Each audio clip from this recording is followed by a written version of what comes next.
Vampirella versus Red Sonja, issue number 8 from Dynamite Comics. And what can I say about this series other than it's a mess? uh, so, first off, the first 4 issues in this actually has like an arc. Basically, it is about the Dyatlov Pass incident. I hope I pronounced that right. Um, Basically, it was like a really interesting. I've always been fascinated about this incident. But basically, like it's about 9 Russian hikers who are hiking in the Russian hills, um, and they all end up getting killed. But the way that they die is weird. Like some of them are found with their tongues ripped out. One of them, I think, was frozen up in a tree or something. Another one basically had like the inside of their bodies were crushed, but the outside had no markings whatsoever. So basically, it was like they got hit by a truck. Like that's the equivalent of the damage that was done to them, but their skin, their exterior showed no damage whatsoever. So a lot of just a weird craziness in how they died. And to this day, nobody knows what exactly is going on. There's also like a bunch of weird flashing lights in the sky on that day. So it's an incident that always like fascinated me. And for anyone who's not new to this channel, I do enjoy Red Sonja. Vampirella is okay. I don't mind her character. So when I see a Vampirella Red Sonja crossover that talks about the incident, I was like, okay, I gotta read this. So the first arc is basically Vampire. It takes place in the 60s, 1969, I think. And it's like right before man goes out into space, to the moon. And Russia is trying to get to Mars instead. And Vampirella's in Russia trying to gather information. And she's starting to figure out what happened at the incident. And she discovers Red Sonja. And we find out that Red Sonja has basically been teleported through time through this gemstone, this generation stone. And it turns out that the pass incident, the perpetrator is one of Vampirella's race, one of her kind, the Drakulians, or however you pronounce it. Basically, what happened was the Russians had discovered them, and they've captured a couple of them, and they're experimenting on them to try to basically become more powerful and stuff like that. And her and Red Sonja kind of burned down the facility. And then from there, like, it's just them kind of jumping through time, which could be an interesting premise. But so like we get one issue where we find out how Red Sonja gets teleported, to our time, or should I say to this 1969, and how she gets the gemstone. Then we get an episode or an issue where Vampirella is during like the punk rock era, like the 70s and stuff, and she's just basically banging a bunch of girls, and she discovers that there's like some kind of drugs and sex trafficking going on, and she goes and she saves everyone. And then one of the ladies that she slept with sees her murdering all these evil guys, and she calls her a monster. It's like very cliche. And then all of a sudden we jump to Red Sonja meeting Vampirella in like a medieval fantasy times, and Vampirella says it's been 70 years since we've seen each other. And then they like kind of save a bunch of villagers from a dragon, and then it jumps to them in 1920s, and they're dealing with the mafia. And it's like, what the hell is going on? Like, do you just, why is it every single issue we're jumping somewhere? Like, nothing here is making any sense. You're just constantly jumping through time, like, and it kind of feels like you're just pulling stuff out of your ass, and there's no like main villain or anything to kind of hold everything together. And we're not really getting a sense of how much, like how long these characters have been jumping. Why were they separated? How were they separated for 70 years, but now they're back? It's very dumb. Here's the thing, it could be like a cool premise. Like you could have like Bill and Ted's Excellent Adventure, but with Red Sonja and Vampirella, and without the comedic tone. All right, cool. Vampirella and Red Sonja jumping through time, fighting evil and stuff. All right, that's interesting. But the way it's pulled off just doesn't make any sense. And the way that Red Sonja is characterized in this doesn't make any sense. Red Sonja acts like a child in this series, and she is greatly nerfed. In the previous issue, she basically got beat by a bunch of kids, and I mean literally a bunch of kids. A bunch of kids uh, overran Vampirella and Red Sonja and stole the gem and kidnapped Vampirella, and Red Sonja was able to do nothing about it. It's like, really? Red Sonja can't fight off a group of kids? Are you kidding me? So, with that out of the way, let's just get right into this issue. First off, what is up with this cover? Who edited this cover? Why do you have this giant blank space up top, and then you have the actual title hidden behind these two characters? Why are these characters so shoved down on the page, and you just have this blank empty space up top? Bring the characters in their profiles up a bit more. Move the logo up so you don't have that big empty space. Yeah, we have Red Sonja in the 1920s, and she doesn't speak the language, and she has a rat that talks, and the rat talks because the rat is a witch, and it's a witch that died in the past, and before she died, she gave Red Sonja the gem that allows her to jump through time. So who knows how this witch is still alive since she died in the past, but whatever, this comic doesn't really want to explain any of that. And then of course we get the whole cops are evil. Like we have Sonja monologuing about how the cops work for the bad guys and stuff like that. And you'll see a lot of stuff like this in the series. Cops are evil, the government is evil, men are evil. Like literally every single issue has like the cliche like men trying to hit on either Red Sonja or Vampirella, and then they beat them up easily and like crack a joke, like, you know, you're not man enough for me, kind of that kind of nonsense. But yeah, she goes to this nightclub with these dirty cops, and of course one of them has to basically hit on her, and she kind of shoves them away, and the other cop just kind of cracks a joke, and that's it. And I'm just thinking to myself, I thought these were evil cops. Evil cops. If these were like dirty evil cops working for the bad guys kind of stuff, if you assaulted one of them, I would assume they would have no qualms about throwing your ass in jail. But they kind of just let Sonja be. So we have Vampirella, and she's been hypnotized by the main villain, who's this like Nosferatu looking dude, and he has hypnotized her. So she's like dancing and stuff like that. And all of a sudden these gangsters show up, and they start shooting the place. And the cops, it's funny because the cops are just calmly asking like, hey, why are you shooting this place? You can't expect to shoot this place filled with cops and not expect to get arrested, you know? And then the villains are like, yeah, well, tell that to that girl over there who knocked off 2 of my men. And he's like mentioning Red Sonja. And it's like, that the cops' reaction is kind of funny. I mean, imagine basically you have a place with a bunch of cops, you know, having dinner, and then gangsters show up and start shooting up the place. And the cops are like, hey, why are you shooting at us? Oh, because that girl knocked off 2 of my men. Oh, well, then let's get her. Like, it's like, what? What's going on here?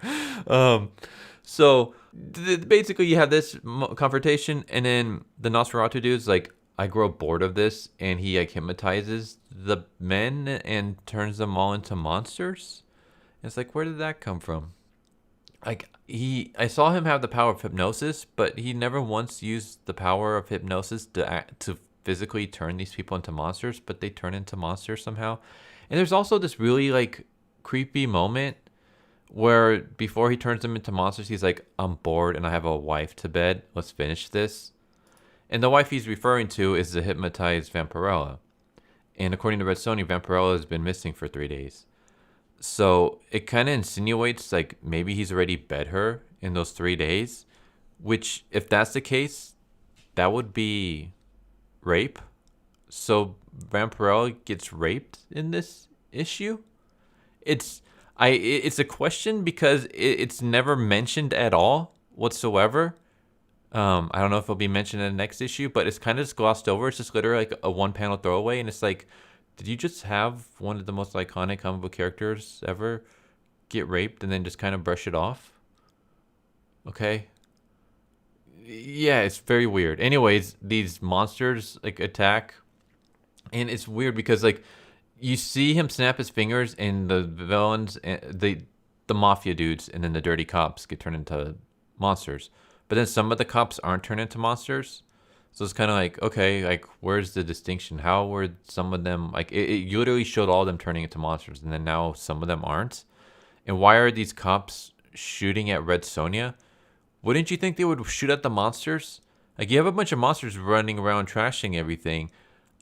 I don't know. If I was there and I had a gun, I'd be like, who am I gonna shoot? Am I gonna shoot the redheaded woman who's doing nothing to me? Or am I gonna shoot all these crazy monsters rushing at me? Oh, let's shoot the red-headed woman.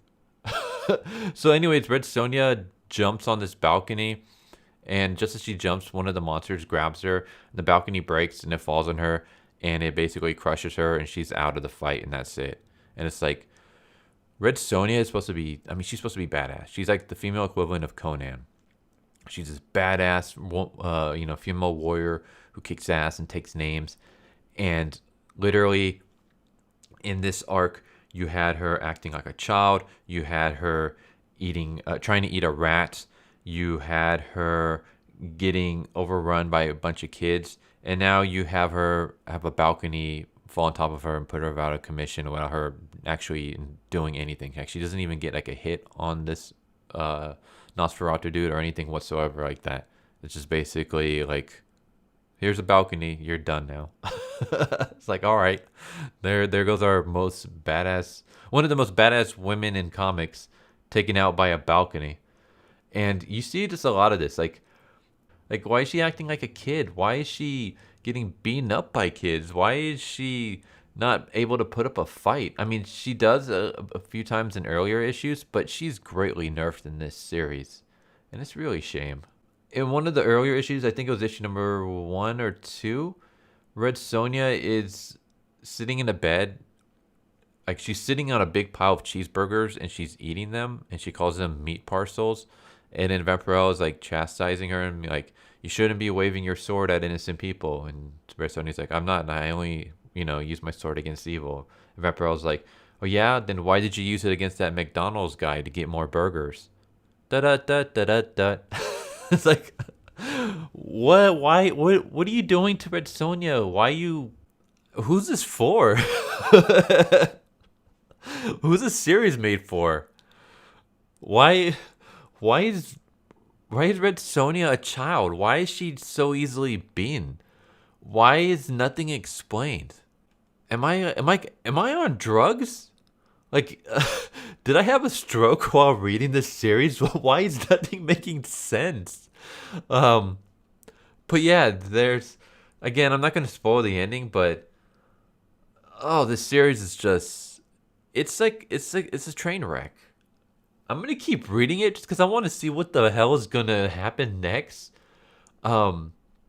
And for anyone who's like interested, I guess, in shipping, it looks like they're gonna be shipping Red Sonja with Vampirella. There's like a lot of lesbian undertones between the two of them. I mean, it could just be, we're both females, so we have to be best friends who like hug each other constantly and stuff like that. But there's like lesbian undertones between the two of them, which is weird because I don't think I've ever, from everything I've read, Red Sonja never came across as a lesbian.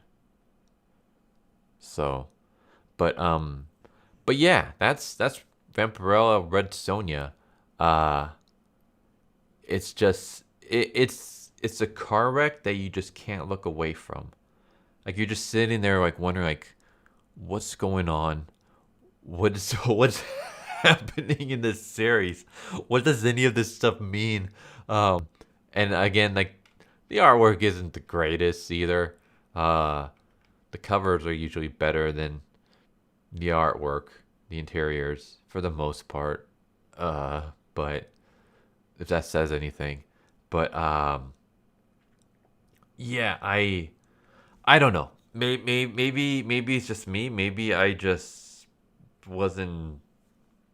Maybe it just wasn't clicking in my head. But I feel like the first 4 issues, you had something going, and then all of a sudden it just went nowhere.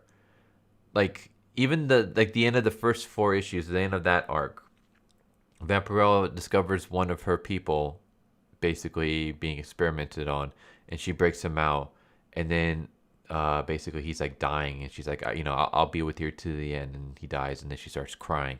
And this is like, I feel like this should have been more impactful, but it's just not because we didn't really get much of this guy. The pacing just seems really off. Okay, another example. I think it was at the end of issue 2. Vampirella and Red Sonja sneak into this military base, right? And Vampirella sneaks into this room, and there's this guy that she has seen earlier. Basically, he was doing an interview for the space program, and Vampirella basically called him out on the past incident and asked him about it. And he basically asked Vampirella to go on a date, and Vampirella turned him down.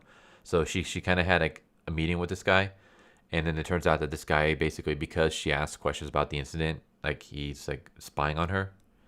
Anyways, at the end of issue 2, I believe it was either issue 2 or 3. I think it was 2.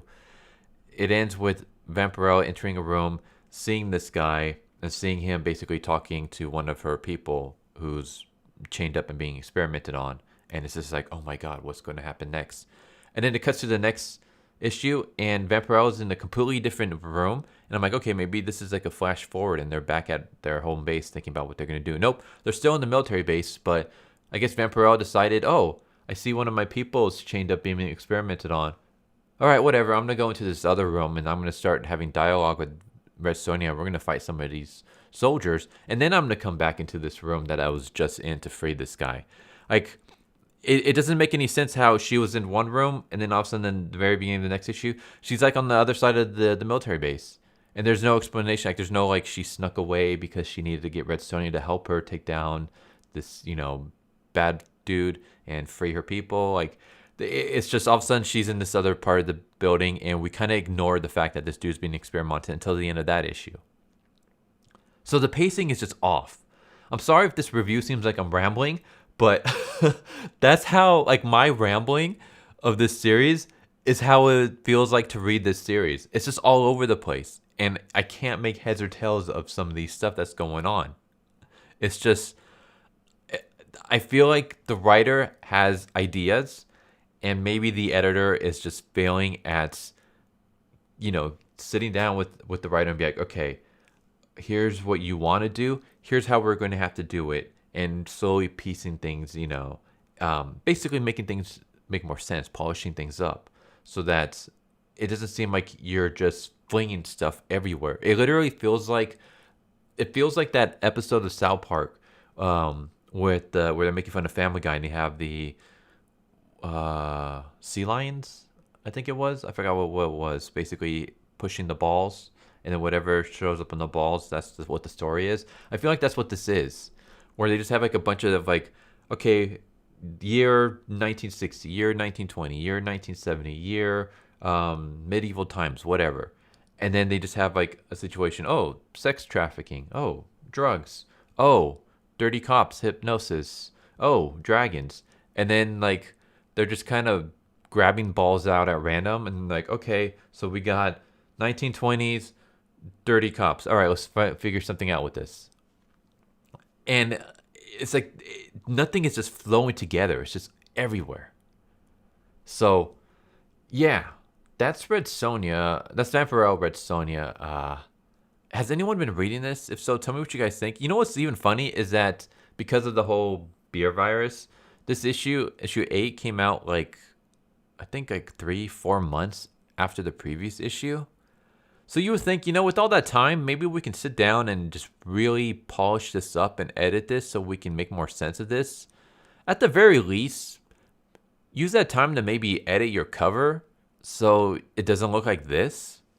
With the logo in the middle of the cover being hidden behind our two characters. Meanwhile, you have a bunch of empty space up top where the logo could have gone. Just a thought. But yeah, it feels like everyone involved in this just doesn't care. Well, I don't want to say everyone doesn't care. I feel like the writer could be trying. I feel like the art is, the art's whatever. The art is what it is. I feel like the editor is just really slacking off. And I don't want to, I don't know, I feel mean saying that, and I'm not trying to be rude, but this feels like one of those George Lucas moments where when George Lucas is spitting out ideas, And he has people around him telling him, yeah, this works, but this doesn't work. We got to change this. Like when George Lucas is working with Steven Spielberg and Steven Spielberg actually cares, then you get like Raiders of the Lost Ark and stuff like that. But when he doesn't, then you get Kingdom of the Crystal Skull. When you get George Lucas pitching out ideas and you have people telling him, yeah, this doesn't work, or we should do this instead, you get the original trilogy. But then when there's no one there, you get the Phantom Menace. Like, I feel like that's what's going on here. I feel like you got a lot of ideas, but you don't have anyone sitting down and be like, okay, we gotta hammer these ideas down, and we gotta make sense of these. We can't just lock them all into an issue and hope everyone, it all makes sense and works out. But yeah, Tone, I've been rambling too long on this already. I hope you guys enjoyed the video. Please subscribe if you guys hadn't already. Hit the bell for notification. Leave a like if you enjoyed the video. Dislike if you didn't. Feel free to comment down below. Tell me what you guys think if you guys read this. If not, are there any comic books that are currently being released now during this whole situation that you guys would recommend or just want to see a review of? Because I mean, I've been doing a lot of manga stuff lately, and I kind of want to go back into comic books just for a little bit, but it's really hard because there's really nothing coming out, and the few stuff that are just don't interest me in any way. But if you guys have something you guys want to see me review, just let me know. But anyways, I hope you guys enjoy, and I hope to see you guys next time. Later.